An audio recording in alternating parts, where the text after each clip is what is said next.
हाय, hello, नमस्कार. कशा आहात सर्वजण? तर 6 महिन्यापासून ते 12 महिन्याच्या बाळासाठी मी आज तांदळाची खीर बनवणार आहे. अचूक प्रमाण आणि एकदम साध्या सोप्या पद्धतीने बनवणार आहे.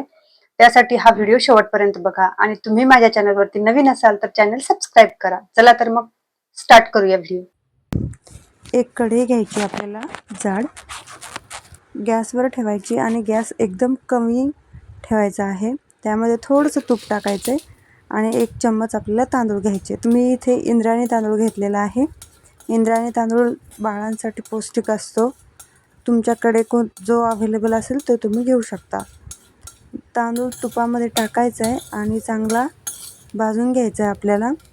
खमंग असा तांदूळ भाजून घ्यायचा आहे थोडासा लालसर होईपर्यंत. आणि मग आपल्याला एका वाटीमध्ये काढून घ्यायचं आहे आणि त्यामध्ये पाणी टाकायचं आहे.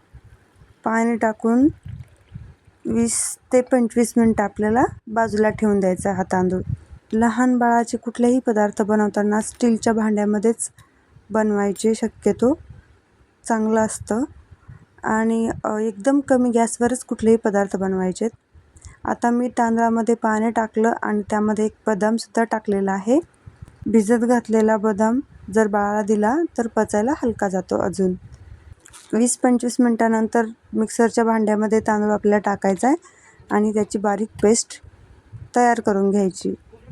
आता ही पेस्ट अशा पद्धतीने आपल्याला तयार करायची. त्याच कढईमध्ये थोडंसं परत तूप टाकायचं आहे, कमी गॅस ठेवायचा आहे आणि मग जे आपण पेस्ट तयार केलेली आहे तांदळाची ती आपल्याला इथे टाकून घ्यायची आहे.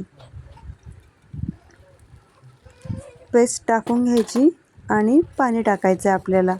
पाणी टाकून झाकून ठेवायचं आहे, कमी गॅसच ठेवायचा आहे आणि 8 ते 10 मिनटं आपल्याला चांगलं हे शिजून घ्यायचं आहे. लहान बाळाचे पदार्थ करताना कमी गॅस का ठेवायचा आहे तर जे आपण बनवतो ना ते चांगल्या पद्धतीने शिजलं जातं कमी गॅसवर. त्यासाठी कमी गॅसच नेहमी ठेवायचा आहे आपल्याला. अशा पद्धतीने 10 मिनटामध्ये खीर आपली मस्तपैकी शिजून तयार आहे. आता यामध्ये आपल्याला जेस्टमध पावडर आणि वेलची पावडर थोडंसं टाकायचं आहे. मी इथे थोडंसं जेस्टमध पावडर आणि वेलची पावडर टाकलेलं आहे. अगदी चिमूटभरच टाकायचं आहे आपल्याला व्हिडिओमध्ये दाखवल्याप्रमाणे आणि चांगलं मिक्स करून घ्यायचं आणि अशा पद्धतीने आपली खीर तयार आहे. आता हा बदाम आहे ना थोडासा जाडसर राहिला होता, त्यामुळे एका गाळणीच्या सहाय्याने मी खीर अशी गाळून घेतलेली आहे. तर अशा पद्धतीने हेल्दी आणि टेस्टी आपली खीर रेडी आहे. 6 ते 12 महिन्यापर्यंत डॉक्टर म्हणतात साखर बाळाला द्यायची नाही, त्यामुळे आपण या खिरीमध्ये साखर ॲड केलेली नाही आहे. हेल्दी आणि टेस्टी खीर आपली इथे मस्तपैकी तयार आहे. तर अशा पद्धतीने तुम्हीसुद्धा तुमच्या बेबीसाठी खीर नक्की बनवून खाऊ घाला त्याला. चला तर मग भेटूया अशाच नवनवीन व्हिडिओमध्ये. तोपर्यंत बाय बाय.